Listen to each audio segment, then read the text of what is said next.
As toy collectors, we are a very interesting social phenomenon. We kind of stand out amongst other hobbies. Things like, sports cards or watching sports or participating in sports. Okay, enough bashing sports. The point is, we collect. And collecting is a very unique hobby, which many times comes with its own rules.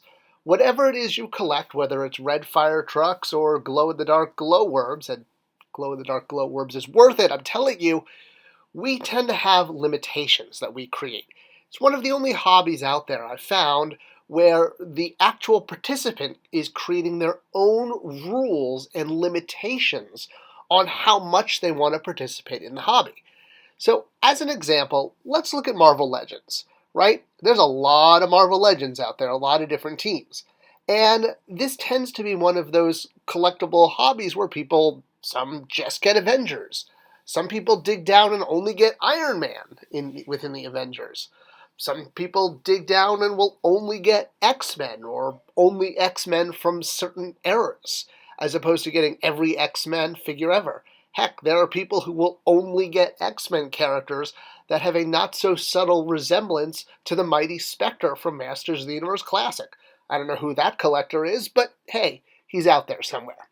The point is, there are a lot of different ways to collect things like Marvel Legends, and it's a really interesting phenomenon how, as collectors, we're creating our own rules that we refuse to violate. So, to sort of illustrate this and talk about this as a phenomenon, let's go on a little bit of a journey, a bit of a personal journey, my journey. I'm going to talk about how I got into Marvel Legends and the rules that I set up to govern that. For example, I own this Wolverine figure, but I don't own this Wolverine figure. Why is that? Is it because I don't like cowboys? I don't like red swords?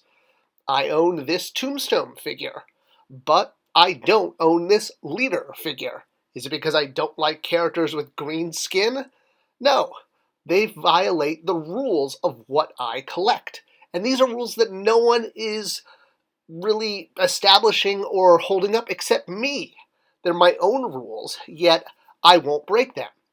So, for example, here is the bulk of my Marvel Legends collection. It is made up of X-Men characters from the early 90s and Spider-Man villains. So, why is it that I've chosen to collect Spider-Man villains, like the classics version of them, and X-Men characters specifically from one point in time?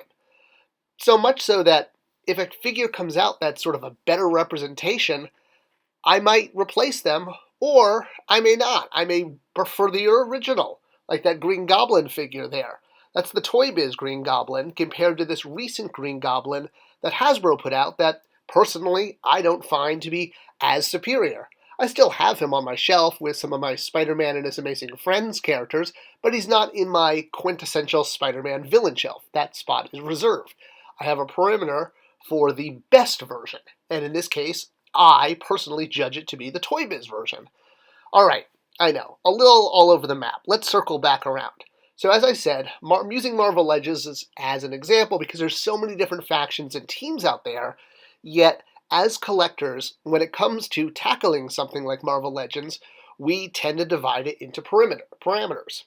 Now, obviously, part of this is because we need to stay on a budget, right? I mean, unless you're a self-made gazillionaire and you can afford every possible toy you want, you have to say no to something simply because, well, costs do add up.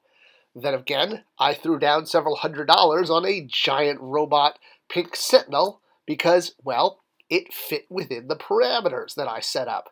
So I also passed on a giant Galactus because it didn't fit within the parameters of what I collect. Crazy, right? So part of it is going back and looking at the history of things like superhero toys, specifically Marvel superhero toys. I was a little bit too young for Mego, and Secret Wars, while I was probably the right age, it just sort of passed me by. Now, there are three big reasons. 1, 2, and 3. Wonder Woman, Superman, and Batman ruled pop culture. Well, okay, 4 if you go with 89 Batman too, but same concept. Most of the toy licensing industry didn't really, not that they didn't know who the Marvel Universe was, but they weren't known to the public at large. And it was because of the Superman film, the original Batman TV series, and the Linda Carter series that everyone knew DC, which is why they were so easy to license. But then along came a game changer. Right when Marvel was going into bankruptcy and selling off its properties, an animated series came out. Not just an animated series, but the animated series. Well, maybe I'll put it right up there with Batman, the animated series, as the two greatest superhero animated series of all time. But the X-Men animated series of the early 90s was what absolutely sucked me into the Marvel Universe.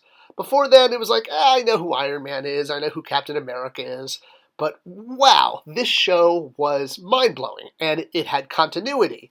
And not to mention the fact that my local pizza parlor had the video game, not quite a tie-in, but man, the number of quarters that I put into that thing. But above all, this is what got me into Marvel. See, I like pop culture. I like things like Star Wars. But what I love most about Star Wars are the toys. Yes, I love the movies. So the fact that there were toys that went along with the show, to me, that was the real kicker. And what toys these were. Really colorful packaging. You could tell who was a good guy, who was a bad guy, even if you've never heard of them before, because let's face it, most of them all look like bad guys. But, that's what happens when you have to put on your mean face. And I remember hunting for these figures like no tomorrow. This was the first toy line that I felt like I was actively collecting and not just playing with. What really blew my mind were these cross-cell images. While most people know them from the back of the packaging, for me, personally, I experienced them first in Wizard Magazine. Remember Wizard Magazine? Yep, back in the day. I remember seeing these and being absolutely blown away. Oh, your God.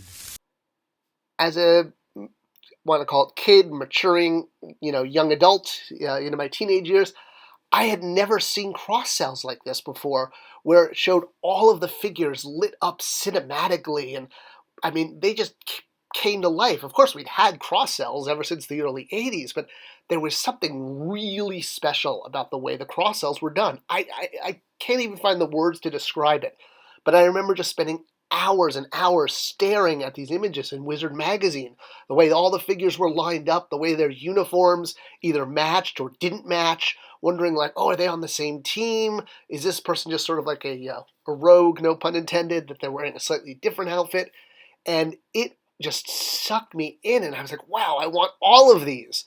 And as cool of a dream as that was for a, young preteen teenager who was actually working in a comic book store at the time. Yes, I had my dream job at 13 working at Planet X Comics in Irvine. Well, they weren't exactly within reach. And by the time I got a little older, heading towards college, when the Marvel Legends line came out, also from Toy Biz, so, before it transferred over to Hasbro, this was sort of the quintessential version of these figures. They were even better, more articulation, more accurate to the show, and bigger, if you will. I mean, much bigger. The problem was, as cool as they were, now that they were getting bigger, well, one, having to start from the beginning in order to get all the figures, and the reality that I was Poe. I wasn't growing up poor on the street, I'm not implying that, but, I didn't exactly have much more than pocket change, birthday money and a little bit that I was earning from the comic book shop. So, which was basically going back to the comic book shop for issues of comics. It was sort of like a revolving door of my wallet. Well, what changed everything was this guy, the Build-A-Figure Sentinel. Now, when the original figures from Toy Biz were out, the Sentinel was this sort of dream toy. I saw it on the shelf at Toys R Us, and I was just amazed. Like, wow, there's this gigantic robot. Yeah, it looks really hokey now, but back then it was mind-blowing. So the idea of getting a giant articulated Sentinel, I was like, all right, that's it. You got me. I'm all in. I don't care about the resistance. I don't care about how expensive this is or buying figures I don't need for Sentinel parts. I'm making the call, and I'm going to do this. And I'm finally going to create that X-Men series, X-Men collection that I was sort of teased with years ago in Wizard magazine and didn't really have the money to pick up. So, all right. Well, of course, years later, we got an even better Sentinel, and then years after that, an even better Sentinel. But the point is, that first Sentinel was what really changed my mind and said, you know what? I've wanted these toys for so long, I'm finally going in. The other really big one was the release of two particular Marvel Legends early in the Hasbro line. And I'm talking about Shatterstar here in the Warlock series and Rogue in the Juggernaut series. The reason I point them out is because these were very, very early X-Men releases, back when we weren't getting that many X-Men releases. I think we had one wave at Toys R Us, and then these were the first two mainstream that came out. Well, when I saw these, I said, you know what? It's gonna take a while. But I bet these figures represent a commitment to getting things like X-Men and X-Force, which X-Force was like the cool kids, right? X-Men were cool, but X-Force was even cooler. So seeing these two releases, I said, I'm going to buy them. It's going to be a while. I'm going to buckle up. I'm in for the long haul. And boy, was it a long haul. I mean, just like one of my favorite books, Robinson Crusoe, when he finds the barley seed inside of a pocket and then uses one seed in order to grow a plant, and then from that plant is able to grow a whole field, and now he has barley and corn to eat. It takes a long time. What I love about the book is how much it's about a payoff and about waiting, and how waiting for something is part of the reward for getting it. Like this feral figure that we're still waiting for, Hasbro. Come on, finish off. So I do kind of feel a lot like Thanos at the end of the Infinity War, sitting there feeling like a job well done. Of course, I'm sure I'll find something else to complain about, but my X-Men series, at long last, is pretty much done, and I feel great about that. Do you have a similar series or similar experience collecting Marvel Legends, how you create your own rules? Let me know about it in the comments below. We have a very interesting hobby, and it's always fun to talk about what inspires us. Thanks for watching, and I'll see you guys next time.